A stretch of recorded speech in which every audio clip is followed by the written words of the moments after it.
Urwo ruganda rwari rwo guhimiriza mu bijanye no kurwanya inda z'indaro mu mashure. Umuyobozi w'indero mu ntara ya Rumonge Nyandwi Anise yavuze ko urwo ruganda ruje hageze kuko muri iyo ntara hacibonekeza abanyeshuri batwara inda z'indaro bakiri mu mashure. Ikomine ya Rumonge akaba ari iza kwisonga. Kubganje ngira nti runo ruganda ruje hageze kuko mu ntara y'indero turongoye hagicibonekeza abana babigeme batwara inda zitifuje bakiri ku mashuri.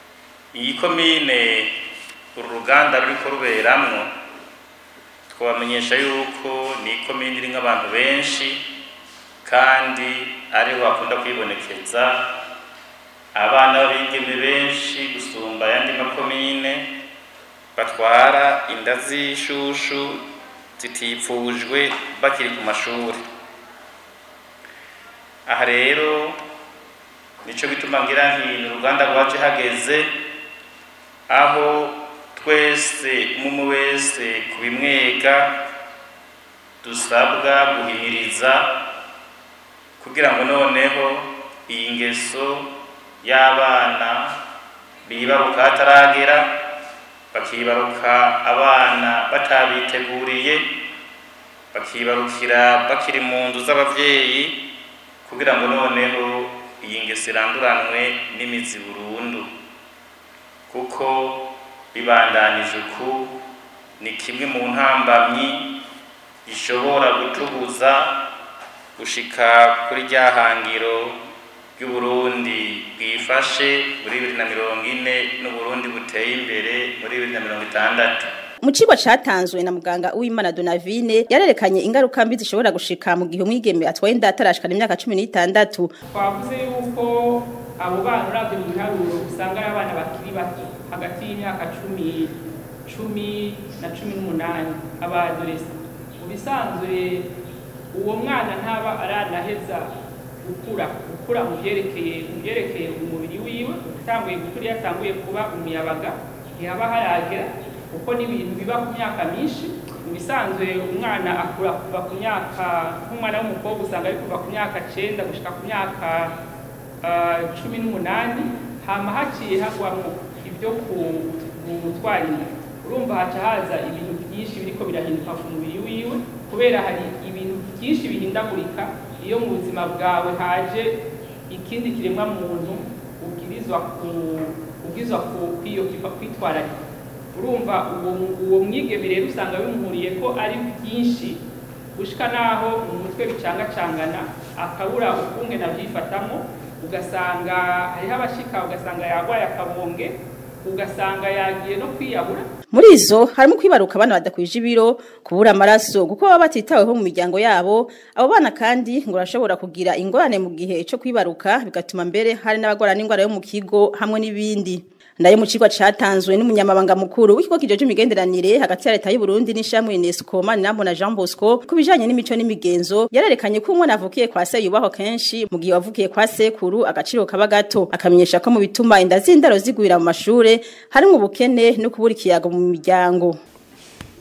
Izo nda ziva ku bintu byinshi, hariho kutagira amakuru ahagije, amakuru abana bahabwa n'abavyeyi, amakuru bakura mu masomero, hanyuma n'amakuru kumbure ahuye n'ivyekeye ivy'amagara y'abantu.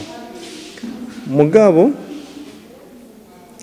tugasanga abana bafise yandi makuru ava ahantu hatizewe, amakuru bahabwa n'abantu bahura mu kibano, mu gihari, amakuru bakura kuri Facebook, YouTube, internet majambo make. Hanyuma ico ni cambere kubura amakuru. Kindi gira kabiri twasanze hari habuze ikiganiro hagati y'abana n'abavyeyi. Ikiganiro hagati y'abana n'abavyeyi ntigishemeye bituma muwo mwenge abo hanze bakeneye kubahubisha baronka aho baca. Kindi cya gatatu twasanze n'ikiganiro hagati y'abubatse kidashemeye. Umva kimaze udashemera biragora ngene bahindero nziza abana. hanyuma ikindi igira kane ni ubukene bavuze abana usanga bapanze bata mu mihana yabo badataha mu miryango basanga bakeneye ibyo barya cyangwa ugasanga ntibafite impuzu zikwiye ubukene bugatuma abo bana biheba cyangwa abandi bakaronka aho bahera kugira ngo bakore ibyo babakoresha. Bamwe mu bari bitavye uruganda barashikirije ivyiyumviro vyabo aho bamwe bavuga ko ibituma izo nda zigwira hari mu kudahana bikwiye nkuko bivugwa na Hakizimana Desire umuyobozi w'ishure ryisumbuye rya Irbe yo mu Rumonge. Ekana bamwe mu banyeshure bari batumiwe muri iyo nama bavuga ko hari imigwi ikwiye kwigishwa cane. Irakiza Aline agashimikira cane ku migwi y'abasoda n'abapolisi. Bashimikire ku mugwi w'abasoda n'abapolisi cyo kimwe n'abigisha.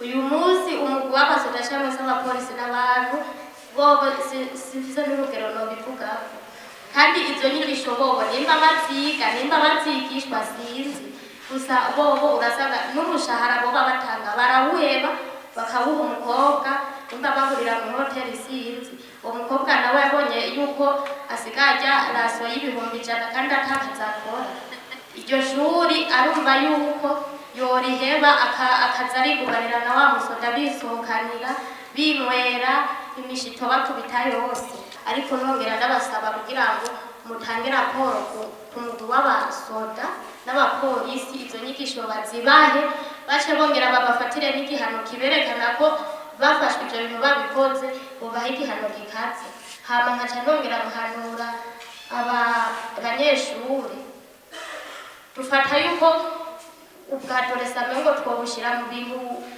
by'ingeso mbi mu nda z'ishushu oya hariho uburyo ubwadolesa bwawe ushobora kujamo atari mu kuja mu ngeso mbi ukaja mu dukino dutandukanye ubwadolesa bwawe wagomba ubushire mu mupira cyangwa se mu gasiporo ka buri munsi wizindukira cyangwa se mu makrebe sante uza kwiga hamwe n'abandi n'inyigisho zitandukanye ubwo bukino buratuma wa mwanya wo kuja guhura na wa musoda ushobora gukina wa mupira nivyo nagomba kubabwira mu makuru. Umunyamabanga mukuru w'ikigo kijeje imigenderanire hagati ya leta y'u Burundi n'ishamwe UNESCO Manirambona na Jean Bosco avuga ko mu vyo kugwa bagiye gusaba ko ubushikiranganje bw'indero n'ubushakashatsi bwo kongereza inyigisho mu cigwa c'ikirundi. Icyo tugiye gukora nuko tuzosaba ubushikiranganje uburongozi bw'ubushikiranganje bujejwe indero n'ubushakashatsi bongereze inyigisho mu vyigwa by'ikirundi nkuko banabisavye hanyuma tongere dusabe ubushikiranganje bushireho ibiganiro vyerekeye kurwanya imbanyi muri radio Nderagakura no mu bindi biganiro byo mu radio hanyuma kandi nuko bokomeza rujya rwego rw'abayinasenge ruri ku mashuri mbere bishobotse bagashiraho urwego rw'igihugu rujeje kurwanya imbanyi zitipfuzwa. Ubwo rwego rwa rufise inguvu zikomeye cyane kuko rufise ntuzeye urongoye nivo y'igihugu byotuma bashobora no guhana babandi usanga mu makomine badakogwako. Mwomenya ko inama nkiyo yabereye kandi mu ntara ya Muyinga mu ntumbero yo gushika kwihangiro y'ubushikiranganje bw'indero n'ubushakashatsi yuko atamwana n'umwe yosubira gutwara indakiri mu ishure.